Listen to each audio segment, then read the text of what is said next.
What's up, everybody? It's me. I'm here with something that is kind of going out on Twitter. And if you haven't followed me on Twitter, you can. X.Law. That is my handle. You can see it right down there. It's Friday the 13th. They have stuff going around. And I saw it and I'm like, man, I've seen a lot of this lately. So they think this is popular right now on Twitter. And it is the debate heating up over daily cannabis safety and potency risk. Like, there's just been so many stories lately about how dangerous cannabis is and that it's not safe and it makes you insane and all these other things.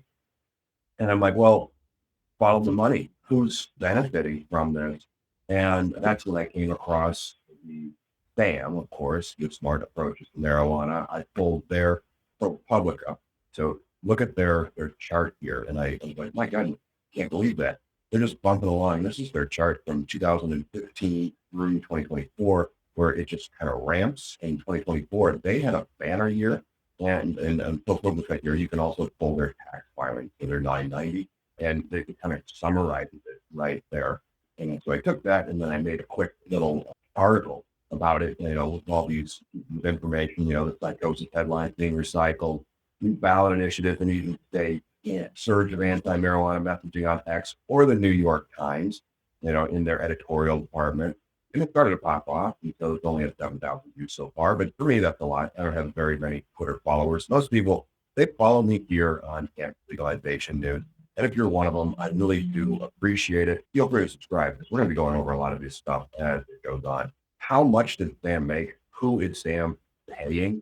And how much are their employees making? What types of financial contributions did they receive? Why is it only in 2024? It's still February 26th, so your 25 taxes aren't due for 2 more months. So let's kind of go down through all this stuff that you can find out. You just go to ProPublica and put in whatever nonprofit you want to look into. And this is maybe what we need to help with cannabis legalization. Well, let's drill into it and see just exactly who was paid what.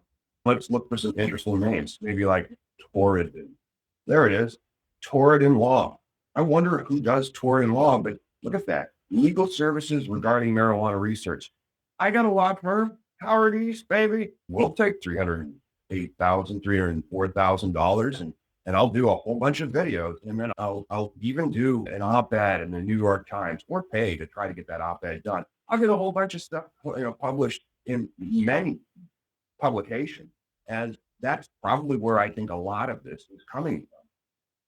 No, I don't think Torrid Law is doing that. I think that William Barr just took that. I'm pretty sure that we should look it up if that is William Barr. But I think that $304,000, or for the $8 million, the $19, or the $15.9 million that they got, they can buy a lot of press. They sure as heck can buy a lot of press for that. Torrid Law. I don't know. William Barr works. Let's just do a quick little search in Torrid Law and William Barr. And oh my God, there he is. William Barr over at Torrid Law, $304,000. I don't even think he filed it. But $15.9 million, that can buy a lot of services. Back to this. Let's see how many securities they sold last year. Securities. Okay, here's how much gross amounts of sales of assets other than inventory.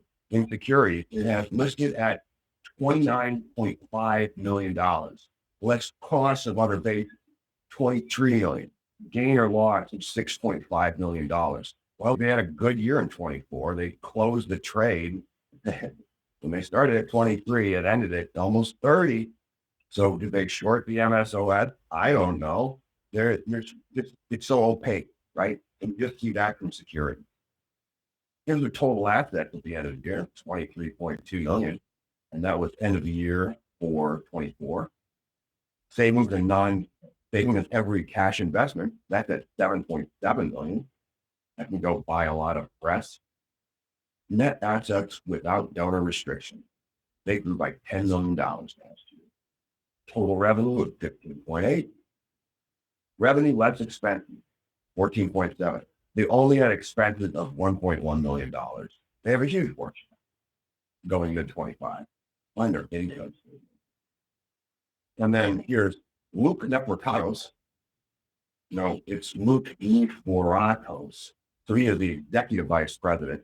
He made $231,000 actually a little bit more than that, because you have to also get his total. If he has the other income that's there, compensation from the organization, related organization, so that is another $26,000. So that's how much he made. Kevin's bot only made 6.7 thousand. So here's the revenue. They disclosed $8.6 million. Now that's not their investment income, we've already covered. And here's how they spent that money. There's a coalition for safe community that is Massachusetts support for state initiative against legalization, and then keep for it clean and support against the legalization of marijuana, the ballot initiative in Florida, and then protect our kids ranch in Colorado, support their mission. And how much did they give them? They gave them hundreds of thousands of dollars for the ballot initiative and only $10,000 for the ranch. Now, remember how it said that Kevin Sabat didn't take any salary? Well, this is the disclosure that they have transactions with interested persons. You can scroll down and then look, there he is. He's the president. And there was a transaction of $121,000. So he is the owner of Newell Partners and Policy Solutions Group, which provided consulting service to the organization for approximately 121, and certainly contact for all charitable, yada, yada, media contact and other key policymakers to accomplish the goal. So he didn't take a salary. No, they paid his consulting company $121,000. But this is what we need in cannabis legalization. We need a well-funded nonprofit 501c4 so they can hide who's giving you the money. And then we can spend $300 large on my law firm. Remember, it is a corporation, but it's a nonprofit corporation. Did quite a bit of revenue last year, $15.9 million, and they are a 501c4. So you can't really tell how they made that money. They don't have to disclose their donors. They did pay William Barr quite a bit. They did some chicanery where it's like, I'm not making anything. My consulting company is that.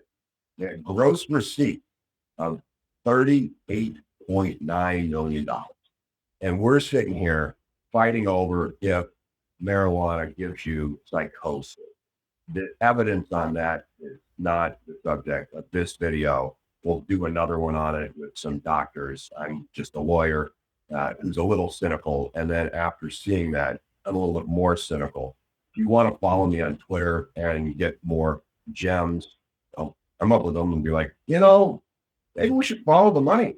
And then you see a chart like this where it's just, bang, here's a big jump in the year, 15.9 million. And you can follow along as well. So you can follow me over at X. All right. I am at Tyler Law on X. And then you can go to ProPublica, find out more about all these wonderful 501c4s that are influencing what you think on social media. See when it's 420 somewhere.